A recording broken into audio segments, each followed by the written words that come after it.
रात बहुत शांत है। इतनी शांत कि बाहर की दुनिया लगभग गायब हो गई है। कोई जल्दी नहीं, कोई जवाब नहीं, बस आप और ये पल। आप शायद लेटे हुए हैं या कहीं बैठे हुए बस सुन रहे हैं। और अगर नहीं भी तो कुछ ही पलों में आपका शरीर अपने आप धीमा हो जाएगा।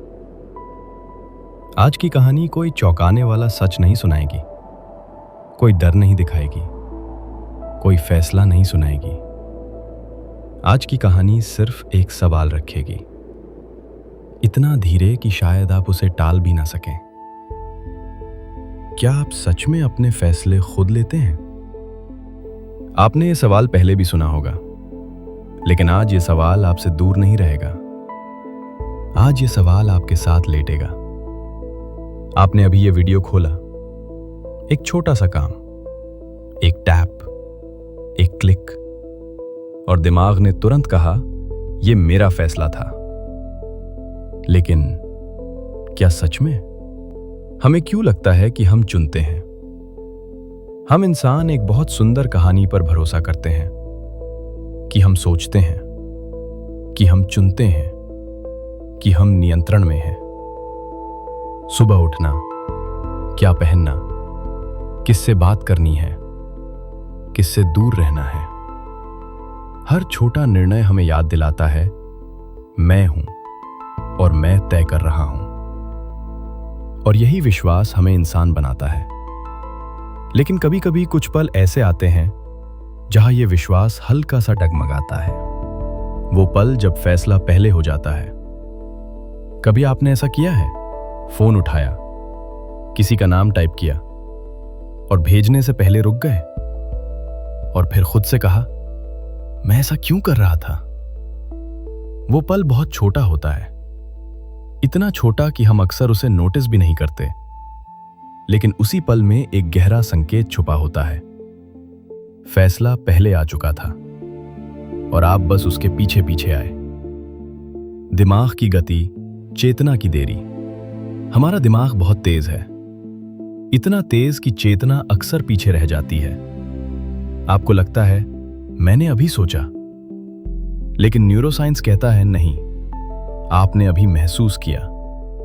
सोचना और महसूस करना एक नहीं है। और यहीं से फ्री विल की कहानी थोड़ी अजीब हो जाती है।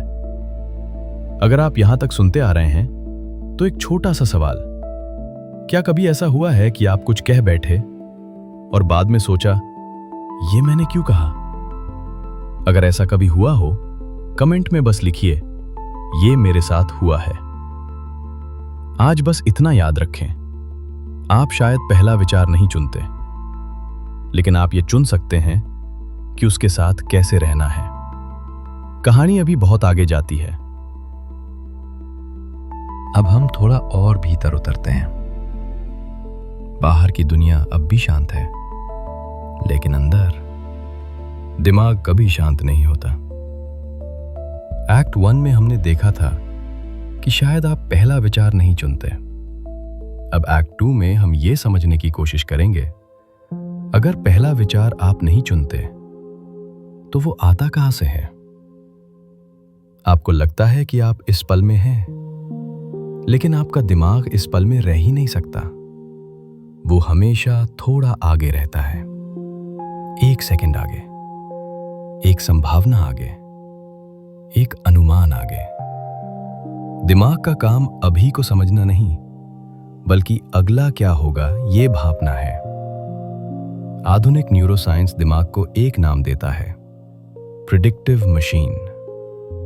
इसका मतलब ये है, आप जो देख रहे हैं, जो सुन रहे हैं, जो महसूस कर रहे हैं, वो सीधे दुनिया से नहीं आ रहा, वो दिमाग का अनुमान है। दिमाग पूछता है पिछली बार जब ऐसा हुआ था तो अगली बार क्या होगा, बार क्या होने वाला है, और उसी अनुमान के आधार पर वो आपको एक अनुभव देता है। आप कहते हैं यही वास्तविकता है, लेकिन असल में वो एक भविष्यवाणी है जो अभी घट रही है। जब आप कोई फैसला लेते हैं वो अचानक नहीं होता। वो बनता है आपकी यादों से, आपकी आदतों से, आपके डर से, आपके शरीर की स्थिति से, आपके पुराने अनुभवों से। ये सब एक साथ मिलते हैं और फिर एक दिशा उभरती है। अब सबसे जरूरी सवाल, चेतना कब आती है? क्या चेतना निर्णय बनाती है या निर्णय बनने के बाद चेतना उसे महसूस करती है? ईमानदार जवाब, हम पूरी तरह नहीं जानते, लेकिन इतना जानते हैं, चेतना धीमी है। 1970 के दशक में एक वैज्ञानिक बेंजामिन लिबेट, उन्होंने लोगों से बहुत सरल काम कहा।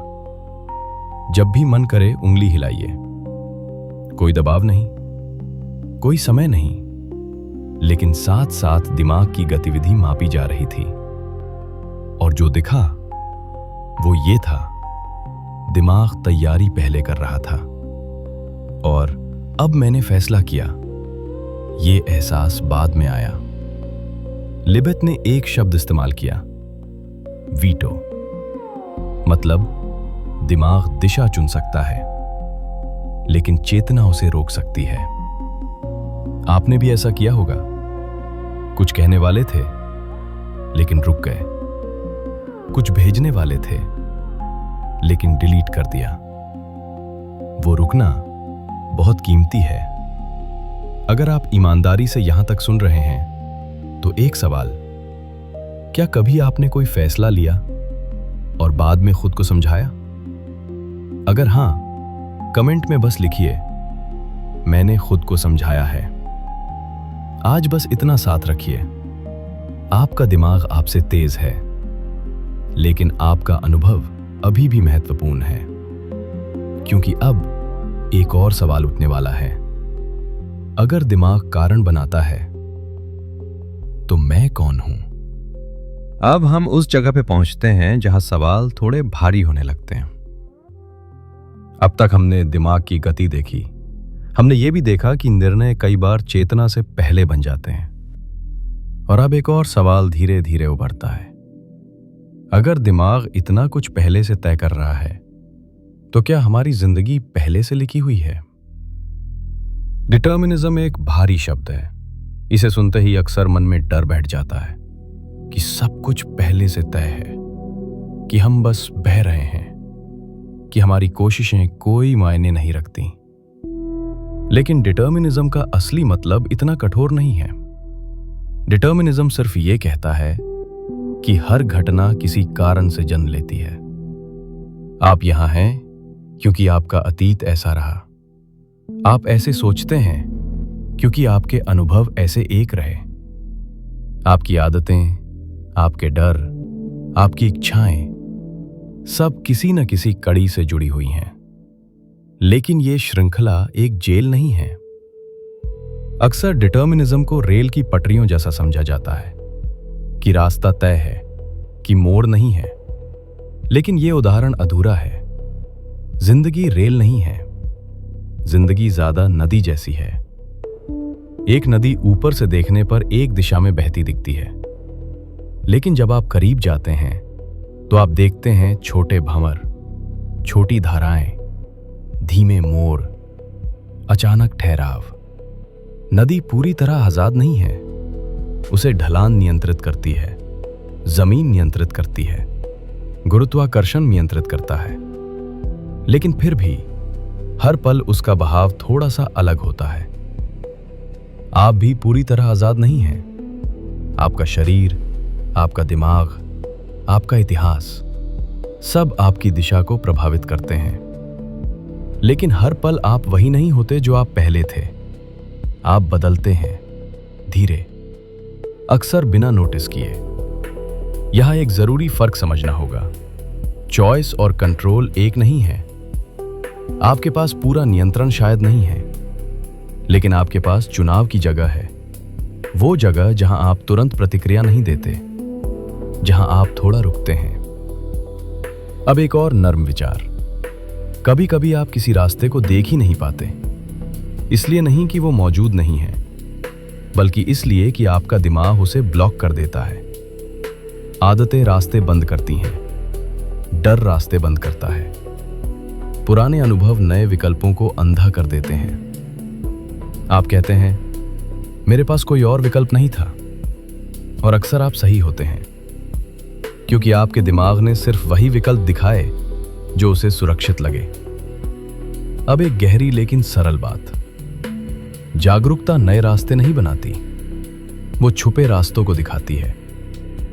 जब आप अपने डर को देखते हैं तो डर पूरी तरह आपको नहीं चलाता। जब आप आदत को पहचानते हैं तो आदत पूरी तरह आप नहीं बनती।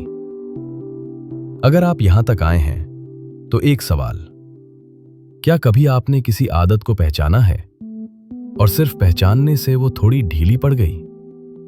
अगर हां, तो कमेंट में जरूर लिखें। आज बस इतना याद रखें, आप पूरी तरह स्वतंत्र नहीं हैं, लेकिन आप पूरी तरह बंधे हुए भी नहीं हैं, और यही मानव होने का सच है। अब हम उस जगह पे पहुंचते हैं जहां विज्ञान थोड़ा धीमा हो जाता है, जहां शब्द कम पड़ने लगते हैं। यहां न तो दिमाग सब कुछ तय करता है और न ही चेतना सब कुछ नियंत्रित करती है। यहां दोनों एक दूसरे को शांति से देखते हैं। सबसे पहले यह समझना जरूरी है कि चेतना क्या नहीं है। चेतना कोई बटन नहीं है जिसे दबाकर आप बदल जाएं। चेतना कोई शक्ति नहीं है जो आपको सुपर ह्यूमन बना दे, और चेतना कोई आदेश देने वाली आवाज भी नहीं है। चेतना एक जगह है, एक बहुत शांत जगह, जहां आप अपने विचारों को होते हुए देख सकते हैं। विचार आते हैं, विचार जाते हैं, और आप बीच में ठहरे रहते हैं। अगर दिमाग कारणों की मशीन है तो चेतना साक्षी है। वो निर्णय नहीं बनाती, वो निर्णयों को देखती है। और ये देखना निष्क्रिय नहीं है, ये एक बहुत नरम शक्ति है। जब आप किसी भावना को देखते हैं तो वो भावना आपको पूरी तरह नहीं बहा ले जाती। जब आप गुस्से को पहचानते हैं तो गुस्सा पूरी तरह आप नहीं बन पाता। देखना कमजोरी नहीं है, देखना ताकत है। अब जिम्मेदारी की बात। जिम्मेदारी सजा नहीं है। जिम्मेदारी ये नहीं कहती तुम बुरे हो। जिम्मेदारी बस इतना कहती है, देखो क्या हो रहा है। सेल्फ ब्लेम आपको जकड़ देता है, रिस्पॉन्सिबिलिटी आपको खोलता है। जब आप खुद को कोसते हैं, आप सिकुड़ते हैं। जब आप खुद को देखते हैं, आप फैलते हैं। अब उस शक्ति की बात जिसका नाम अक्सर नहीं लिया जाता, क्वाइट पावर। ये जोर से नहीं बोलती, ये दिखावा नहीं करती, ये रुकने में है, सुनने में है, स्वीकार करने में है। क्वाइट पावर कभी नाटकीय नहीं होती, ये छोटे छोटे पलों में काम करती है। आप कुछ कहने वाले थे और रुक गए। आप किसी को दोष देने वाले थे और रुक गए। वो रुकना बहुत मायने रखता है। अगर इस वक्त आपके भीतर थोड़ी सी शांति आई है तो कमेंट में अपना एहसास लिखिए। अब हम धीरे धीरे वापस लौट रहे हैं। कोई नया विचार नहीं, कोई और तर्क नहीं, बस जो हमने देखा है उसे अपने भीतर बैठने देना है। फ्रीडम शायद वो नहीं है जो हमने हमेशा सोचा, न पूरी आजादी न पूरी बेबसी।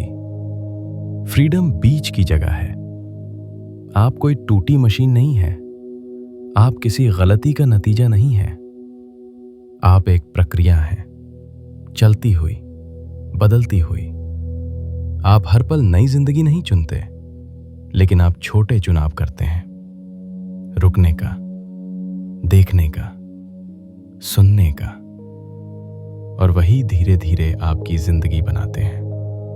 अगर इस कहानी ने आपके भीतर थोड़ी सी नरमी छोड़ी है, तो वीडियो को लाइक करें, कमेंट में अपना एहसास लिखें और चैनल को सब्सक्राइब करना ना भूलें। अब एक गहरी सांस लीजिए और छोड़ दीजिए। आपको कहीं पहुंचना नहीं है, आप पहले से यहीं हैं। कहानी यहां समाप्त होती है, लेकिन आप अभी भी चल रहे हैं। फिर मिलेंगे ऐसे ही किसी और टॉपिक के साथ। शुभ रात्रि।